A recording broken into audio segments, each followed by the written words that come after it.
Eu tenho aqui uma citação também de Justo Gonzalez, de uma obra em 10 volumes que ele escreveu. Essa é uma citação do 2º volume, da Era dos Gigantes. É uma história ilustrada do cristianismo. Justo Gonzalez é uma grande autoridade de história eclesiástica. Produziu esses 10 volumes. Há também 3 volumes que ele produziu relacionados à história do pensamento cristão. Mas aqui no caso é a história do ilustrado do cristianismo, o volume 2, a Era dos Gigantes, em que ele fala como essas ideias de um milênio não literal começaram a se insinuar no cristianismo. E ele explica o seguinte: essas ideias começaram a surgir com o primeiro historiador da igreja, conhecido, dos seminaristas, dos pastores, dos intelectuais do campo, dos intelectuais cristãos, que é Eusébio de Cesareia. Eusébio de Cesareia foi um grande historiador, e ele criou o que é chamado hoje em dia de teologia oficial. E no que consistia a teologia oficial de Eusébio de Cesareia? Eu vou ler aqui o trechinho de Justo Gonzalez, e eu vou lendo e vou explicando melhor para os irmãos entendam o que aconteceu. Notem bem, a igreja naqueles dias cria nisso, num milênio literal. Cristo voltaria, estabeleceria seu reino em Jerusalém. Jerusalém seria enaltecida politicamente, ela seria enaltecida historicamente. Essa era a visão de um reino palpável, político, histórico e literal até o 4º século. Depois, como nós temos visto aqui, isso foi sendo abandonado. Vou mencionar aqui, vou citar aqui para os irmãos o que diz Justo Gonzalez. Diz o seguinte: o esquema de Eusébio, historiador do 4º século, o esquema que Eusébio concebeu em termos de história, o obrigou a abandonar um dos temas fundamentais da pregação cristã primitiva. Que tema era esse? Ele diz: a vinda do reino. Eusébio de Cesareia concebeu uma teologia em que ele abandonava um dos temas centrais do cristianismo, que era a vinda do reino. Ele prossegue: Eusébio não o diz explicitamente, mas ao lermos as suas obras, temos a impressão de que com Constantino, os irmãos conhecem a história, sabem que Constantino cristianizou o império, o imperador Constantino, com a sua suposta conversão. Ele cristianizou o império, e Eusébio era amicíssimo de Constantino. Eusébio era fã de Constantino. Se você ler a história eclesiástica de Eusébio de Cesareia, você vai ver que Eusébio era fã de carteirinha.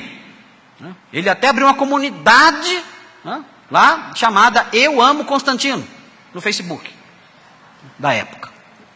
Era fã número 1. Gostava de Constantino e elogiava Constantino como um dos maiores soldados, um dos maiores príncipes, um dos maiores reis que o mundo já viu.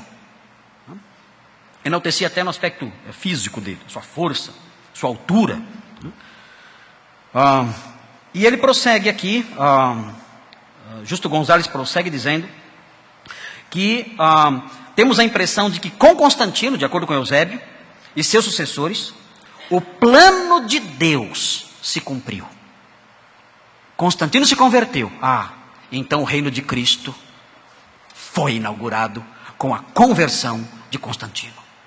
Agora, com o imperador sendo crente, se bem que nunca foi, mas com o imperador sendo crente, agora então o reino de Cristo vai se expandir de mar a mar, cumprindo as profecias de Isaías, de Ezequiel, de Jeremias e dos demais profetas. Ele prossegue: fora isto, a única coisa que ainda crentes precisamos esperar é o momento de sermos transferidos em espírito para o reino celestial. Então, se você pega a nossa inódia, e quando falamos sobre o nosso futuro, só falamos de ir para o céu. Os nossos hinos só falam disso, de ir para o céu. Como se não existisse mais nada. Vai para o céu, acabou. Acabou, é o estado definitivo. E isso não é verdade.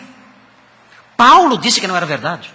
Paulo disse: se nós formos para o céu, Paulo não queria ir para o céu antes da vinda de Cristo, porque ele dizia: eu não quero ser encontrado nu, porque ele considerava a alma sem o corpo nua.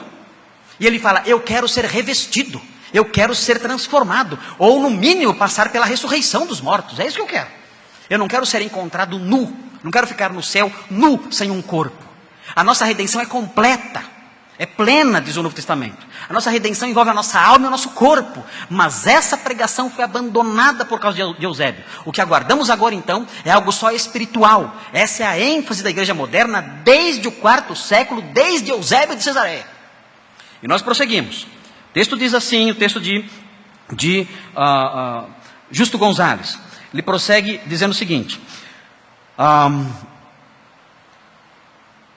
A partir da época de Constantino, em parte por causa da obra de Eusébio e de outros com ele, começou a dominar a tendência de negligenciar ou esquecer a esperança da igreja primitiva, de que seu Senhor retornaria nas nuvens para estabelecer um reino de paz e justiça.